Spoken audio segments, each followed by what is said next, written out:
শত্রু রূপে স্বীকার করে, হে পাক বারিকাল্লাহি আল্লাহ রাব্বুল আলামিন তুমিও তাকে শত্রু রূপে স্বীকার করো।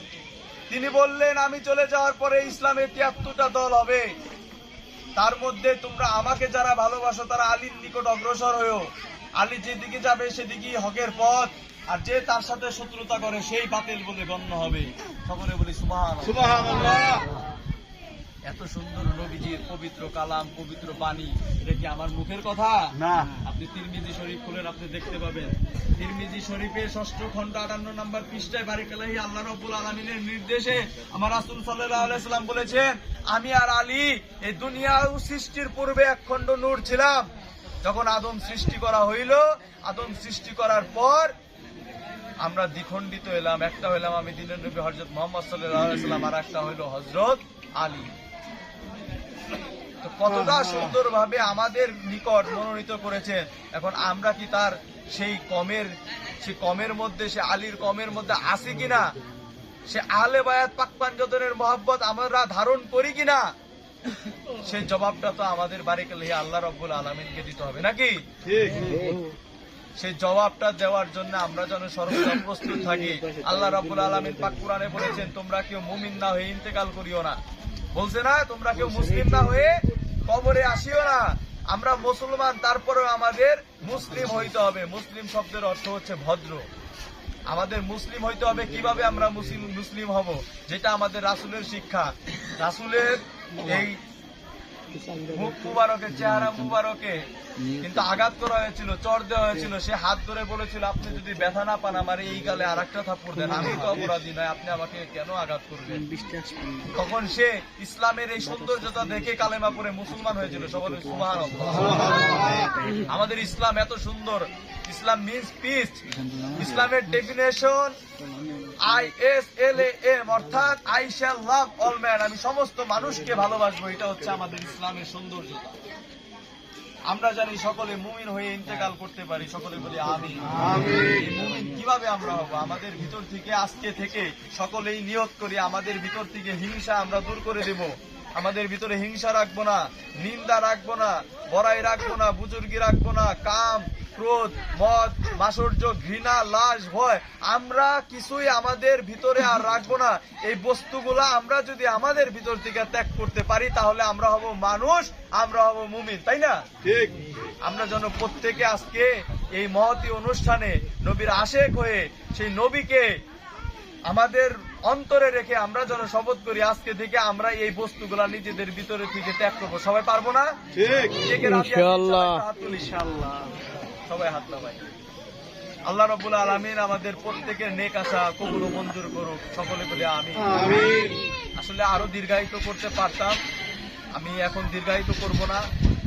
আল্লাহ রাব্বুল আলামিন সূরা আহজাবে ৫৬ নম্বর আয়াতে বলতেছেন, ইন্নাল্লাহু ওয়া মালাইকাতুহু ইউসাল্লুনা আলান নবী ইয়া আইয়ুহাল্লাযীনা আমানু সাল্লু আলাইহি ওয়া সাল্লিমু তাসলিমা। অর্থাৎ তিনি বলতেছেন, আমি নিজে আমার হাবিবের উপর দুরূদ ও সালাম পাঠ করি। ওহে আমার বান্দাগণ, আমি এবং আমার ফেরেশতাকুল সহ আমার হাবিবের উপরে দুরূদ ও সালাম পাঠ করি। ওহে আমার বান্দাগণ, তোমরাও যথাযথ সম্মানের সহিত আমার হাবিবের উপরে দুরূদ ও সালাম যথাযথভাবে পেশ করো। তাহলে আমাদের সকলের এটা আমাদের জন্য ফরজ হয়ে গেছে না? আল কোরআনের বাণী কি ফরজ? তো যখন আমাদের সকলের নিকট এটা ফরজ হয়ে গেছে, তাহলে যত সুন্দরভাবে সম্মানের সহিত আমরা সালাম জানাইতে পারি সেটারই আমরা চেষ্টা করব। সকলে দাঁড়িয়ে যাই। সাল্লাল্লাহু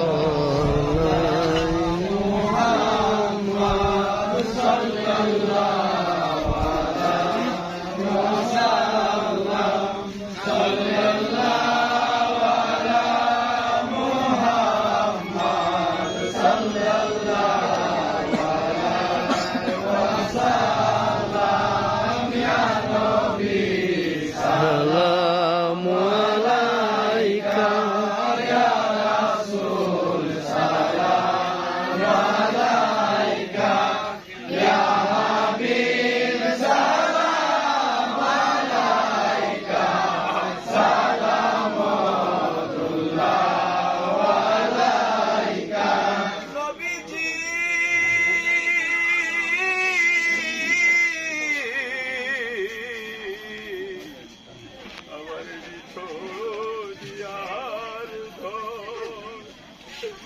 আরবের পুরো প্রান্তরে পাঠাইলেন হুজুর আপনারে আব্দুল্লাহর জীর্ণ কুটিরে আমিনা মায়ের উদরে ইয়া নবী সালাম আলাইকা ইয়া রাসূল সালাম আলাইকা ইয়া হাবিব সালাম আলাইকা